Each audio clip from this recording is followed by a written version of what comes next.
News వార్తలకి స్వాగతం.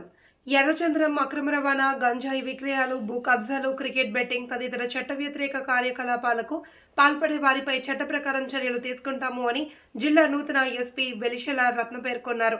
శ్రీ సత్యసాయి జిల్లా SP వి రత్న బుధవారం సాయంత్రం జిల్లా పోలీస్ కార్యాలయంలో బాధ్యతలు స్వీకరించారు. మొదటగా ఏఆర్ సిబ్బందిచే గౌరవ వందనం స్వీకరించారు. సంస్కృతి సంప్రదాయాలకు నిలయమైన సత్యసాయి జిల్లా ఎస్పీగా పదవి బాధ్యతలు చేపట్టిన సందర్భంగా జిల్లా ఎస్పీ వెలిశెల రత్న తొలుత సీఎం చంద్రబాబు నాయుడుకు కృతజ్ఞతలు తెలిపారు. శ్రీ సత్యసాయి జిల్లాకు ఎస్పీగా రావడం అదృష్టంగా భావిస్తున్నానని, జిల్లాలో శాంతి భద్రతల పరిరక్షణ కోసం పాటుపడతానని తెలిపారు.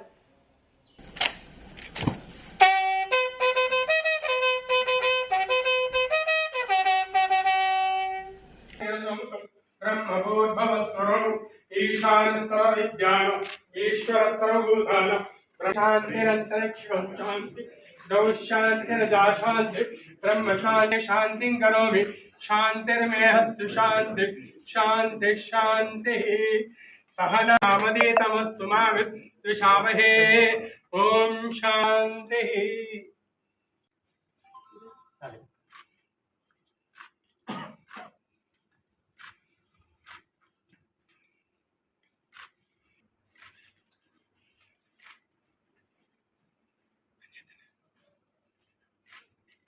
మేడం ఒక్కసారి చూడండి.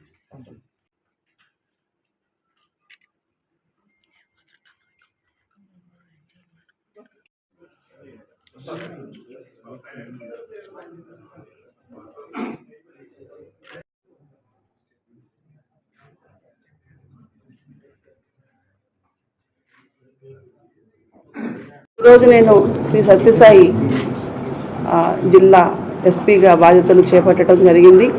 ఈ అవకాశం కల్పించినటువంటి గౌరవ ముఖ్యమంత్రి గారు శ్రీ నారా చంద్రబాబు నాయుడు గారికి మరియు గౌరవ డీజీపీ గారు శ్రీ తిరుమలరావు ఐపీఎస్ సార్కి నేను నా హృదయపూర్వక ధన్యవాదాలు తెలియజేస్తున్నానండి. ఈ సత్యసాయి జిల్లా ప్రపంచవ్యాప్తంగా చాలా పేరు పొందినటువంటి ప్రత్యేకత కలిగినటువంటి ఒక జిల్లా. అది ఒకవైపున ఆధ్యాత్మికంగా, మరొక వైపున హెరిటేజ్ అండ్ కల్చర్ అంటే మన లేపాక్షి నంది, ఇంకొక వైపు సంస్కృతి సాంప్రదాయాలు ధర్మవరం. సో ఈ విధంగా ప్రపంచ ప్రసిద్ధి పొందినటువంటి విశేషాలు ఈ జిల్లాలో ఉండటం, ఈ జిల్లాలో పనిచేసేటువంటి అవకాశం నాకు కల్పించడం నేను నా అదృష్టంగా భావిస్తున్నాను. ఖచ్చితంగా ఇక్కడ ఉన్నటువంటి ప్రజలకి ఫెయిర్ అడ్మినిస్ట్రేషన్ అందించడానికి, ఫెయిర్ పోలీసింగ్ చేయడానికి నేను కృషి చేస్తాను. అదేవిధంగా ప్రజలు మరియు అధికారులందరూ కూడా నాకు సహకరిస్తారని చెప్పి నేను భావిస్తున్నాను. సాధారణంగా మనం ఒక్క రోజులో నిర్ణయం తీసుకునేది కాదు. ఫస్ట్ జిల్లా గురించి పూర్తి అవగాహన తెచ్చుకోవాలి.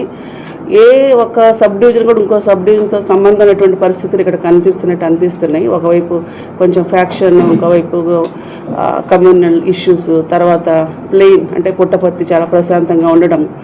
సో ఇట్లా ఒకే రకమైన పోలీసింగ్ ఇక్కడ చేయడానికి కుదరకపోవచ్చు అన్ని సబ్ డివిజన్లో. సో అక్కడున్న పరిస్థితులను బట్టి నీడ్ బేస్డ్ పోలీసింగ్ అనేది చేయాల్సిన అవసరం ఉన్నట్టుగా నాకు అనిపించింది.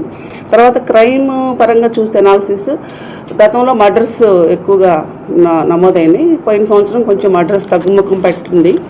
అయితే రోడ్ యాక్సిడెంట్స్ మాత్రం ఇక్కడ ఎక్కువగా ఉందండి. అట్లాగే సింపుల్ హర్ట్స్ అంటే బాడీలో అఫెన్సెస్ అంటాం, అవి కూడా ఎక్కువగా నమోదైనట్టుగా రికార్డు చెబుతుంది. సో వీటన్నిటిని పరిశీలించి ఎందువలన ఆ రకమైనటువంటి నేరాలు జరుగుతున్నాయో వాటిని పరిశీలించాల్సిన అవసరం ఉంది. కొత్తగా ఏర్పడినటువంటి జిల్లా కాబట్టి కొన్ని రకాలైనటువంటి సంస్థలు, వ్యవస్థలు, వింగ్స్ అట్లాంటి ఎస్టాబ్లిష్ చేయాల్సిన అవసరం ఉంది. రోడ్ యాక్సిడెంట్స్ ఎక్కువగా ఉంటే traffic police stations and road safety mechanism, అట్లాగే రోడ్ సేఫ్టీ యాక్షన్ ప్లాన్ ఇలాంటివి చేసుకొని ముందుకెళ్లాల్సిన అవసరం ఉంటుంది. వీటన్నిటిని సమన్వయం చేసుకుంటూ ప్రతి ఒక్క విషయంలో కూడా ఒక మంచి మార్పు తీసుకురావడానికి అందరి యొక్క సహకారంతో నేను ముందుకెళ్తాను.